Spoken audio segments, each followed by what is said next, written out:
Hello students, this is Ankita. Welcome to Global Online NEET. So in today's session, we are going to discuss on Maharashtra Board Complete Syllabus for HSC Physics. तर students आजच्या आपल्या या सेशनमध्ये आपण महाराष्ट्र बोर्डाचा complete syllabus HSC साठी म्हणजेच 12वीचा complete syllabus physics या विषयासाठी बघणार आहोत. तर स्टुडंट्स फिजिक्सचा कंप्लीट सिलेबस बघताना आपण डिटेलमध्ये फिजिक्समध्ये कुठले कुठले चॅप्टर्स इन्क्लूड आहेत ते बघणार आहोत. Chapter wise weightage according to CET, NEET आणि बोर्ड पॉइंट ऑफ व्ह्यूनी परत त्याचा पेपर पॅटर्न डिस्कस करणार आहोत. येस, सो स्टुडंट्स ग्लोबल ऑनलाईनने आपल्यासाठी नीट आणि MHT CET एक्झाम याच्यासाठी कंप्लीट कोर्स लॉन्च केलेला आहे. त्या कोर्समध्ये आपल्याला live and recorded lectures available आहेत, फुल सिलेबसचे नोट्स अवेलेबल आहेत, MCQ डिस्कशन आहे आणि स्टडी मटेरियल सुद्धा अवेलेबल आहे.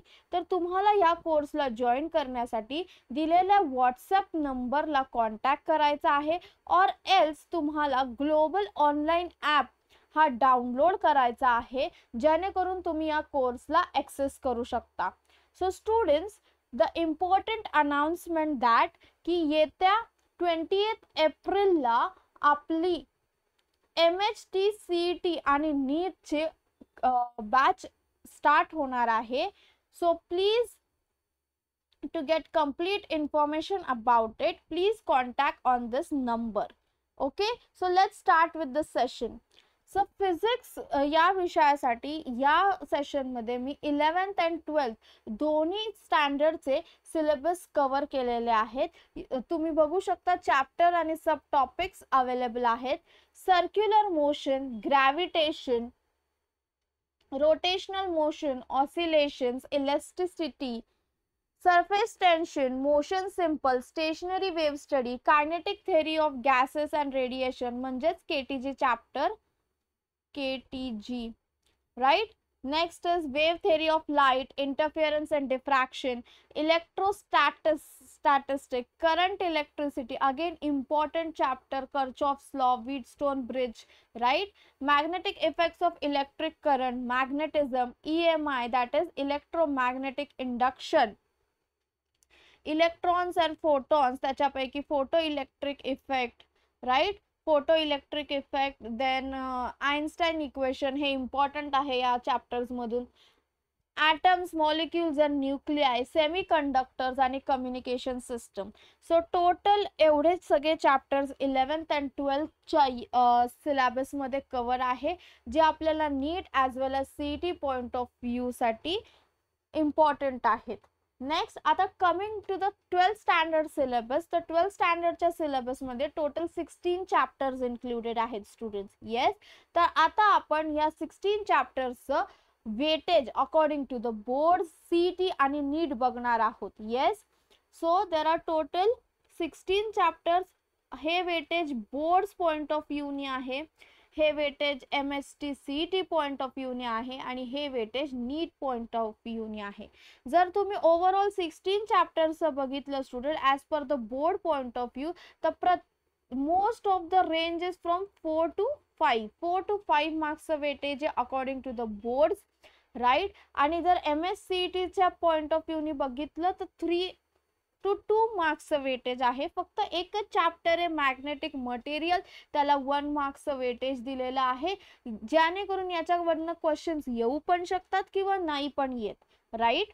नीट साठीचं वेटेज जर तुम्ही बघितलं तर maximum weightage current electricity, that is 10%चं वेटेज करंट इलेक्ट्रिसिटी चॅप्टरला दिलेलं आहे. त्यानंतर स्ट्रक्चर ऑफ ॲटम्स अँड न्यूक्लिआयला 7%चं वेटेज दिलेलं आहे आणि रोटेशनल डायनॅमिक्सला 6%चं वेटेज दिलेलं आहे. सो स्टुडंट्स, MHT CET या पॉइंट ऑफ व्ह्यूसाठी, या एक्झामसाठी तुम्हाला मॅक्झिमम 12च्या सिलेबसमधनं क्वेश्चन्स विचारले जातात. Okay, only 10 questions are asked from 11th standard. Yes, 11th standard मध्ये फक्त 10 क्वेश्चन विचारले जातात. बाकीचे सगळे question, 40% of the questions are asked from 12th standard. Yes, फक्त 11वी 11वीच्या सिलेबसमधनं फक्त 10 क्वेश्चन्स विचारले जातात, पण 12वीच्या सिलेबसमधनं मॅक्झिमम 40% क्वेश्चन्स विचारले जातात. येस स्टुडंट्स, आता हे सगळे चॅप्टर्स, बट जर तुम्ही बघितलं तर चॅप्टर वाईज वेटेज जे MST CET साठी फोकस करण्यासारखे आहेत, ते चॅप्टर्सचे नाव आहेत kinetic theory of gases and radiation. This is the important chapter as per the CET point of view. Then comes the oscillations, then comes the structure of atoms and nuclei. Yes, then wave optics, right? हे electromagnetic induction, हे सगळे chapters आहेत student जे तुम्हाला CET point of view नी focus करण्यात सारखे आहेत. Yes, so this was overall the chapter wise weightage for boards, MST CET आणि NEET examination. Yes, now comes the paper pattern. जर तुम्ही बघितलं स्टुडंट्स तर पेपर पॅटर्न आपला थेरॉटिकल HSC बोर्डाचा पेपर किती मार्काचा असतो? It is for 70 marks. Yes, 70 मार्क्सचा पेपर असतो आणि 30 मार्क्सचं प्रॅक्टिकल असतं. 70 मार्क्स इज थिअरी एक्झामिनेशन.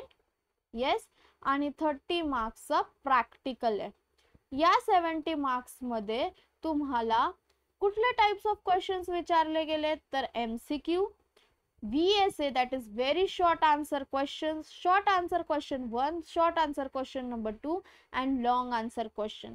तर हा आहे 70 मार्क्सच्या पेपरसाठीचा पेपर पॅटर्न. जर तुम्ही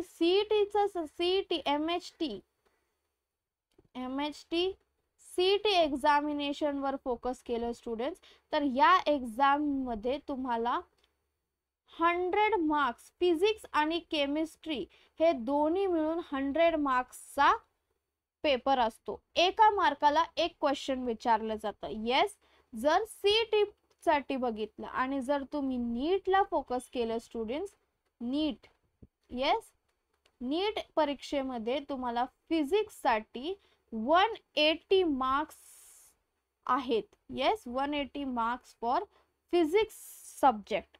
yes, so this was all about the paper pattern. आता ही HSC ची एक्झाम कोण कंडक्ट करतं स्टुडंट? त्याचं HSC चं exam that is Maharashtra HSC physics examination कोण कंडक्ट करतं? That is Maharashtra state board and secondary education conduct this exam. Subject कुठला आहे त्याचा? फिजिक्स. कशी एक्झाम होते? What is the examination mode student? That is offline mode, pen and paper mode आहे. Question types दिलेले आहेत, राईट. टोटल मार्क्स किती असतात फिजिक्स सब्जेक्ट्सला साठी? 100. Yes, out of which 70 comes for theory आणि 30 are for practicals.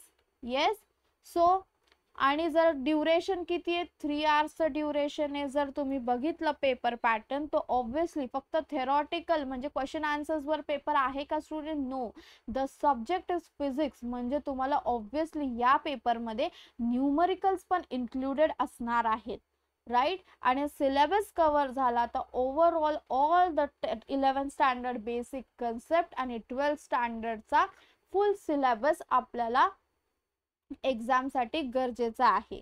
So this was all about the physics syllabus, complete Maharashtra board physics syllabus. Yes students, thank you.